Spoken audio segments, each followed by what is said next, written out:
cool. All right. So today's author spotlight is with Ben Young.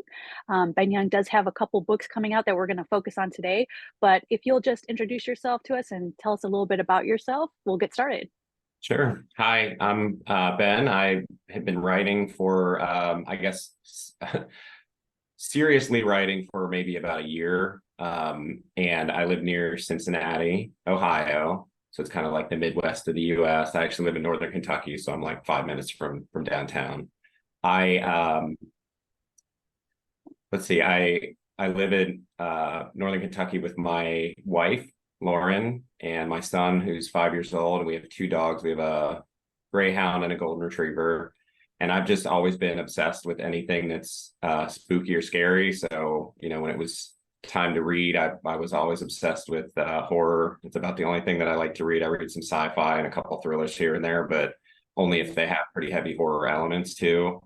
I love all the scary movies. I'm into tons of heavy metal. So it's like, most people say when they meet me, I don't really come across that way because I'm pretty, Yeah. I guess, quiet and guarded. And they're like, I don't really see it. And then they hear that stuff and they're like, I had no idea. It's a whole train wreck up there. So all this stuff, It's can't always the get enough. quiet ones, right? Right. Yeah. Mhm. So what is it that I know we get asked this a lot, but for you, let's start there. What is it that was like, you know what, I really want to get into writing and I want to write horror? Yeah, so it was an idea that appealed to me way back to the days of like Walden Books in the US and Scholastic book fairs. Like that's all I wanted to do. Anywhere I went, I Hmm. had a book in my hand, and it was, if it wasn't Goosebumps, then it was, something else, Stephen King or whatever. It was like that's all I really wanted. And Hmm. I always thought I kind of had like a talent for words, especially in writing. So it was in the back of my mind for a very long time. The first thing I can remember writing was a short story about a kid who gets a cell phone for his birthday, like a teenage kid's his first phone. He lives on like a farm in Ohio. He starts getting these phone numbers, call it this unknown number, calling him, and all his phone will say is unknown. And he starts trying to figure out where it's coming from because he has no signal. Hmm. And it turns out that it's coming from like a body that was buried in his backyard, kind of thing, and Wow. unravels this whole mess of stuff going on. So I was like, yeah, I'll try it. I'll see what happens with this. And my wife read it and had a nightmare, and I was like, okay, I'm gonna Done. keep going because that's like now my absolute goal with everything that I write. So Yes. back then, I think this is not an uncommon experience, but didn't like my job, didn't see much potential to grow. I'm like, maybe I can do like writing, maybe that could be like a thing that I do and I make money at. So I started, trying to take it a little more seriously and write out an actual, like a novel, something that I thought could be, um, worth publishing, Hmm. and dragged my feet forever. Took me a long time to finish it. It was really hard. I submitted it to a bunch of places to try to get it published and got rejected like crazy, kind of gave up for a while. And Yeah. then I got convinced by my wife to sign up for the Books of Horror Facebook Yeah. group. And that's when I saw like, okay, self-publishing is an actual viable pathway. And it's Hmm. not, what a lot of people associate with the stigma of like self-publishing anymore. It's a new Right. kind of vision for it. So I'm like, I'll give that a shot. So I published my first novel. It was about 6 months ago with Hmm. the support and the encouragement from everybody in there. And, now I've got another one on deck. So it's like now that I'm doing it, I'm probably never going to be able to make a living, and I'm okay with that, but Yeah. I can't stop now. It's too much. Right. And that's, I think, one of the stigmas that readers have is that when we publish these books, we're making money. Well, we may get that cash in hand when you hand us the cash for the book, but the actual profit is probably like we're in the red all the time, right? We're Yes. not quite there. But we really do this for the love of the words and for the love of sharing our words with the readers, right? It never really boils down to, I think there's probably 1% of us that do it for the money. Mhm. When we start, I think a lot of it is, just we want to write this book and we want to share this story we have inside of us with our readers. But like when you mentioned books of horror, so I want to give them a shout out because Books of Horror group is a huge, huge group, but it's one of the most non-toxic groups. I mean, you're going to get the bad apples all the time, right? But it's one of the most non-toxic groups I've ever been a part of, and I've been on Facebook since, the beginning. And I've seen a lot of things on Facebook. When voting time comes up, it's horrible. Yeah. We've had some pretty bad apples in the horror community, as with every community. We've had some pretty bad apples in there that just stir up a lot of negativity. But this group always tries and really succeeds with the size of it. Always succeeds in kind of just fostering, not festering, fostering this great community. So big shout out to them. And I'm glad that it encouraged you to just go ahead with it, just do it and to share your stories. And I'm sure it's been a pretty good experience for you, being in that group and then doing what you're doing. So Yeah. let's talk about the self-publishing, because there are some really good publishers out there, small presses, but they get overwhelmed, right? So when you Right. go into the self-publishing, if you were to um, talk to somebody now about how you started, what would you say, like, is, if I knew this then, I Yeah. probably would have been in a better spot. Like, what's your one takeaway from that? Yeah. I think the most important thing that I learned, and learned the easy way, would be invest in making it a high enough quality product that people will actually want it. Mm-hmm. Because there's however many countless books get published constantly, there's got to be something that stands out. And if the quality's not there, it's only going to last for so long. So good cover art, strong Mm-hmm. editing, those are expenses, but if you're serious about it, they're kind of necessary. Right. And I do think, they can be obstacles for folks, of course, but there Right. are people in the community who are willing to help out, whether Mm-hmm. it's an artist who will give you some of their time or work with you, whatever your budget is. There's editors who, charge below market rates. And Yeah. I think the Books of Horror has a side group. If you're looking to write horror specifically, there's an author group Mm-hmm. just for authors, and you can ask questions in there and get all kinds of detailed answers. There's a ton of support, folks who have kind of paved the way or further down the path, and in my experience, every single person that I've reached out to is eager to like turn back and lend a hand and pull the next person up the ladder. And that, Right. I think what I might have learned the hard way is, don't be too shy about reaching out to people for help, because no one has Mm-hmm. ever turned me down, whether it's Right. for questions about the software you use to format or marketing strategies, which, I still need to work on quite a bit, but Yeah. everybody that I've asked for has given me more than I asked for. So Right.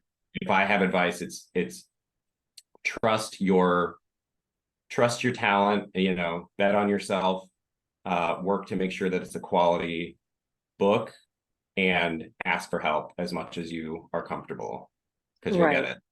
Right. And as somebody who does book covers, and somebody who has published, one of the things that I would tell new authors, and your point is, it's tremendous, right? It's a great point, is ask. Because as you said, they're going to tell you what programs they use, but also there are artists out there who are trying to make a living too off of this, right?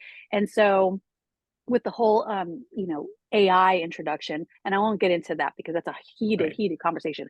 But the Yeah. whole AI thing is, they're trying to make a living. So make contacts and say, well, my book's not coming out until this time. What if we do like a payment arrangement until then? And every month, just pay them a little bit of money until you get to the price that you want, that you guys agree on, right?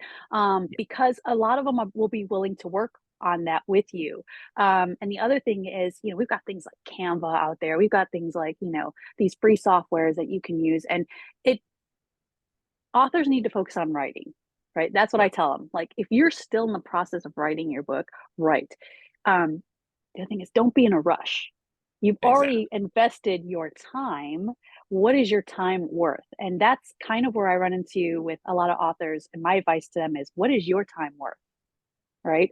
So if you've Right. invested half a year in writing the story, are you really going to slap on like a crappy cover and, you know, cut your lifeline short, but with poor editing? Right. Yeah. Um, But I really feel like you just made a really good point. That's a great advice for some of our new authors. So thank you for that. Can you show us your book and see what your book cover is? Sure, yeah. And by way of segging into it, so Uh-huh. your advice, sorry, it's like flipped and No, that's okay. hard enough tech wise. But as far as being patient, I first Yeah. started writing this thing in 2018, Mhm. 2019. It was 14 years somewhere, give or take, between me Yeah. sitting down to write the first sentence and ending up self-publishing it. And the Right. reception's been huge, like great reviews, lots of traction, lots of mentions. Mm. Readers seem to really enjoy it. So um, I think that point is very clear to me. You don't have to be in a hurry for it, Right. you make it the best you can be and then put it out there. Right. So that's my debut novel, Stuck. Um, Awesome. yeah, it's going really great. Tell us about it. So it is on the surface about a guy who is showing advanced signs of organ failure. So he's got, typical symptoms of somebody who's dying within the next couple of days. He Mhm. doesn't realize it. He's Yeah. ignoring all these symptoms and they're not, registering to him. And at the same time, he's having these panic attacks where he feels like he's confined or trapped in a tight space Mm. and his life is falling apart. He loses his job. He gets kicked out of his home. His car gets stolen. So all this culminates in him going to his only real good friend for help. And his friend's response is, you have to deal with all of this head on. You can't shy away from it. Let's go caving, and that'll help you get past these episodes where you're feeling like you're trapped. Of course. So immersion therapy, right? He's a great friend. Yeah. So he kind of like leads him down there, and as soon as they get in the cave, things get really weird really fast. The lines start to blur between what's real and what's not, and his friend's motives become questionable instantly. Like, why am I here? What are you really trying to do? Yeah. So that's kind of the surface. That's how it reads on the back. One thing that readers consistently point out, it is not the book that they expected it to be. So it Okay. goes much deeper than that. There's Uh-huh. actually a counterpoint of view to that main character's, who's an ex-hospice nurse who's dealing with some of her own troubles in life, and their Uh-huh. stories are parallel and they kind of come together in the second and third acts. So a lot going on. It's hard to describe without spoilers, but if Right. you're into claustrophobia, existential dread, unreliable narrators, there's a Yeah. lot of epistolary excerpts in there from different publications that are related in different ways. So it's Hmm. complex, but very finely honed and a lot going on. Guy got trapped in the cave is the headline, but that is not the whole Yeah. story. So yeah, that's one of my biggest fears, honestly. Like there's not a lot that will scare me, and that is one of my fears is like just tight confining. I always laugh because I love watching like The Descent, and it gets me every time I have to pause it and just be like, okay, I can breathe, I can breathe, I can breathe. But we love that sensation, right? Especially in Yeah, this day and age where it's like we're kind of numb to everything. When something can make you, you know, stop for a minute and be like, it affects you, right? Something that affects your emotions, it gets deep under your skin, like, it's almost thrilling, right? And yeah, some people love that, I feed off of that, so, but yeah, that's the one thing that I have a hard time with, so I'm actually gonna read it, okay? Like, I'm actually gonna read it, and I will nice. do a review later, on my website, Memento Mori Inc. I could say my own website, Right. Memento Mori Inc. But you also have another I one love that's that. coming up, right? So tell us a little bit about the other book you have coming to follow up. Yeah, thank you. So I just set up actually the pre-order like a week ago for my new book. It's called Home, Uh-huh. and it is about a small town where there's a lot of like economic issues. The major employer left town. Crime rates are up. Nobody in charge seems to care about fixing anything, so it's in bad shape. And in this town, like in every small town, there's a house that is abandoned that everybody tells stories about. That's like, oh, the infamous haunted house, that house over there. I heard all these Yeah. terrible things that happened. Well, seemingly overnight, while this town is struggling, that house gets turned into a funeral home. And the person who owns that funeral home has some hidden agenda, but he comes to town basically saying he wants to help people who can't afford funeral services by offering everything for free. But then when they go to take advantage, he tells them it's not really free. He wants to put them in touch with their deceased loved one, and there's a small price to pay for that. So I can't go too much farther without spoilers, but there's definitely some malicious intent there. He's got his own agenda. He wants to basically inflict his wrath on the entire town. And so it's really, I guess it's a character driven kind of novel where there's 3 or 4 different point of views that bounce back and forth, different people experiencing what's happening from their perspective, and gets very into what I consider the really creepy parts of like funeral homes and the mortuary business, like the embalming process and transporting, corpses around and that kind of stuff. So I wanted to really kind of tap into that whole, I call it like the Autopsy of Jane Doe vibe. Yeah. It's sort of like a needful things over top of the whole bit. So that's kind of my tagline is Needful Things meets the Autopsy of Jane Doe in a small town. I love that movie. Yeah. Okay. So tell me, because I think a lot of readers are really fascinated by this too. Like when you finish one story, is there always one hanging out in the background for you? Or do you kind of take a break and you're like, which one do I want to write next? Right. So I wrote this one. It's kind of like, where do I want to go to eat tonight? Right. Is it kind of that thing? Or you just know, like, okay, I'm done with this one. Now I'm going to go into this one. What's your process? Yeah, I would say it's both of those for me. There's always 3 or 4 stories that I'm dying to get to. Yeah. And I have to really push myself to be disciplined and finish the one that I'm working on before I can get to those. Otherwise, I'd have 20 unfinished manuscripts and nothing to show for it. So yeah, I would say I have conditioned myself in the last maybe year and a half to just focus on one story. I can take notes that when things occur to me, like scenes or lines that I want to include or like character motivations, I'll put that in like a file. But then I focus my writing time, whatever time I can get, on the one that's in progress. So I would say that I have, when I finish one, I know what I want to work on next.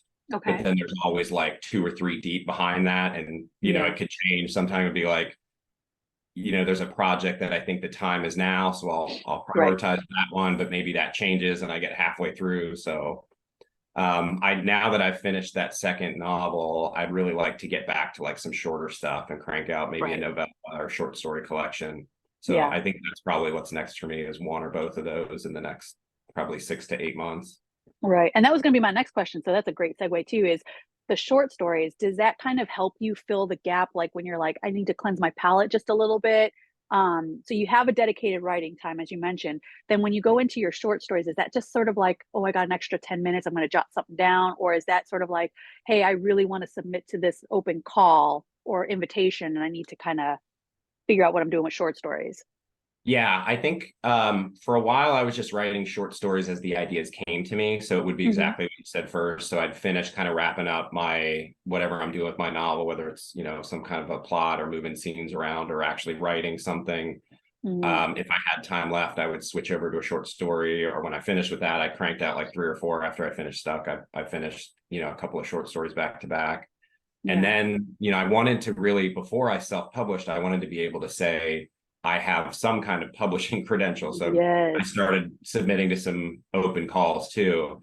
And the 2 that got accepted first were both stories that I wrote for that call. So it was very cool to be, it's a kind of a challenge, but a cool challenge to say, like, here's a theme. I have to fit into this theme. I have to fit into this predetermined word count and create a story that actually, has that purpose. It helped me to kind of refine them too. And actually the first short story that I did get published was set in a funeral home too. So maybe that's kind of a theme that I'm digging into now, and maybe that planted the seed for the idea for this new book too. But it's a lot of fun. I love writing short stories. I feel like there's writers who will tell you it's harder just because you can't get into like the depth of the characters or you don't have space for backstory. But that to me is like, if I can condense, 3 pages worth of backstory into one line and it feels like it has the right depth or the right density to it, that motivates me to just, that's such a good feeling to be,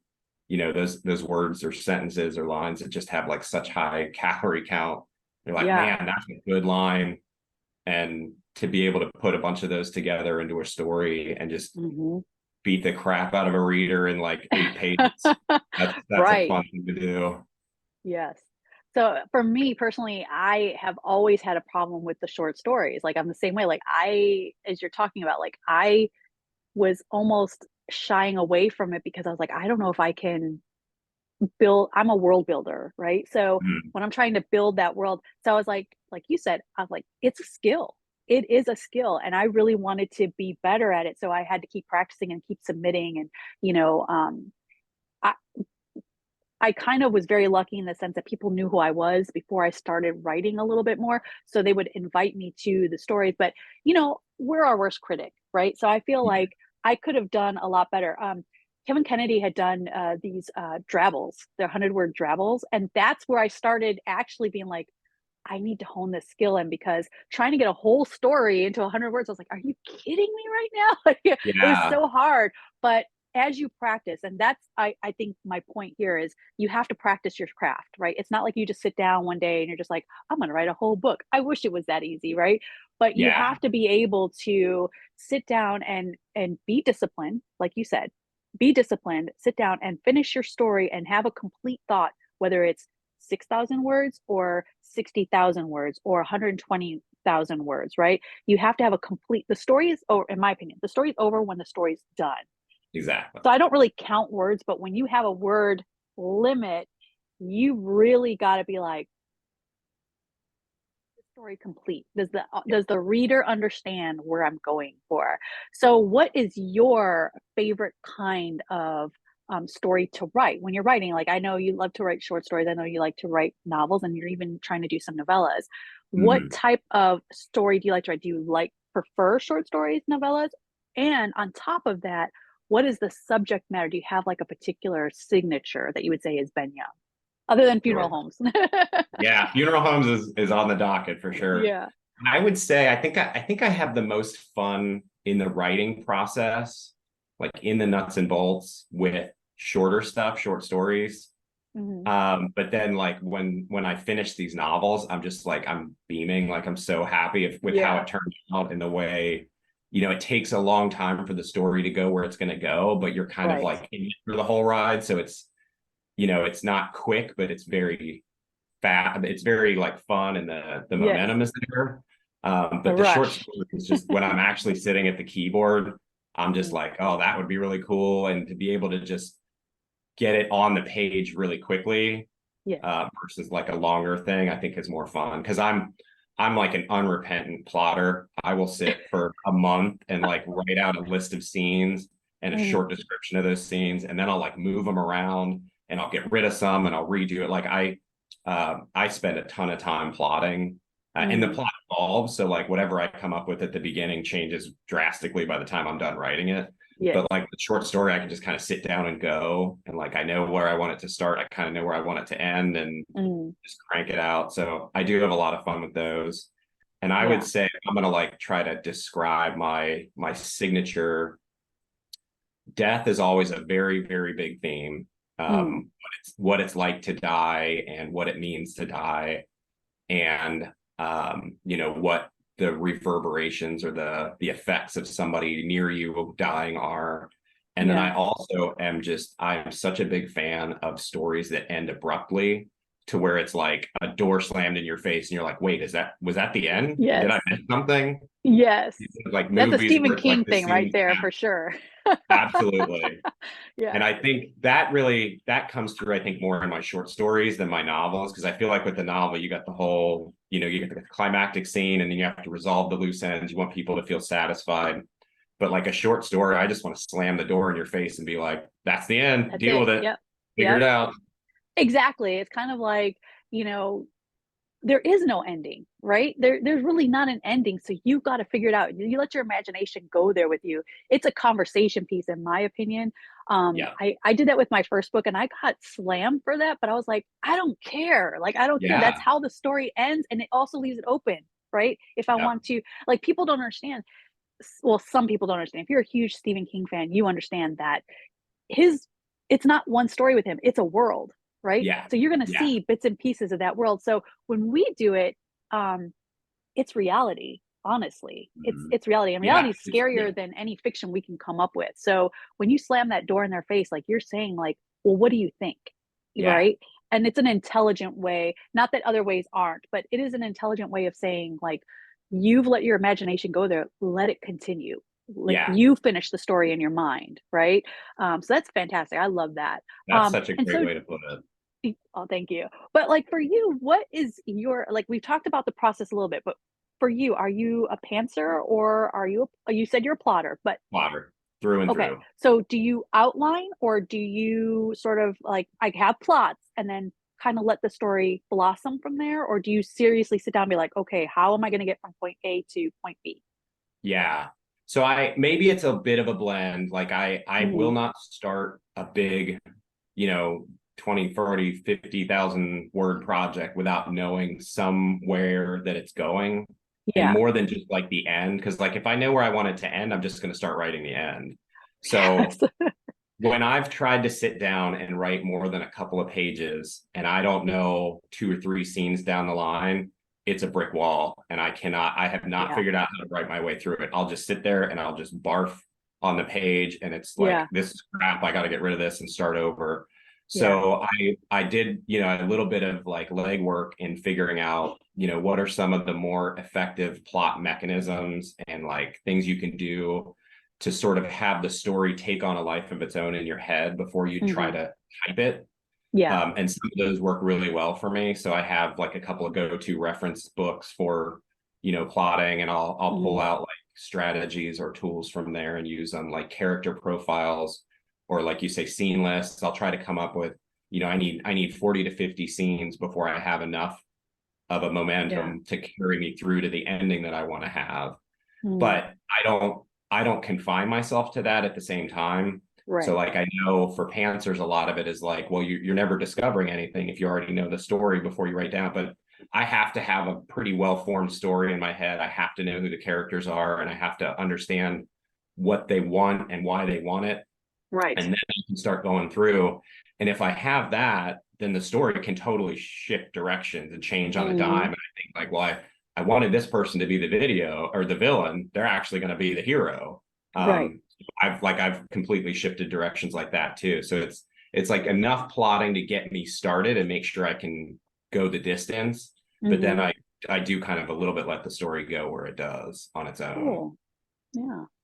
All right, so we're gonna wrap up just a little bit here. Tell us where we can find you, and do you have, on top of that, do you have any like in person gigs coming up that you'd like to talk about as well? Yeah, so this is perfect timing. So I have my website is benyoungstories.com, and I have social media accounts that I check periodically, mostly Facebook. So I have a Ben Young Stories Facebook. I'm on Instagram at Ben Young Stories. All of those links you can find on my website too. There's a free short story to download there, Perfect. and links to a couple of flash fiction pieces that I've done. So free stuff there. You can find me on Goodreads and Amazon, of course.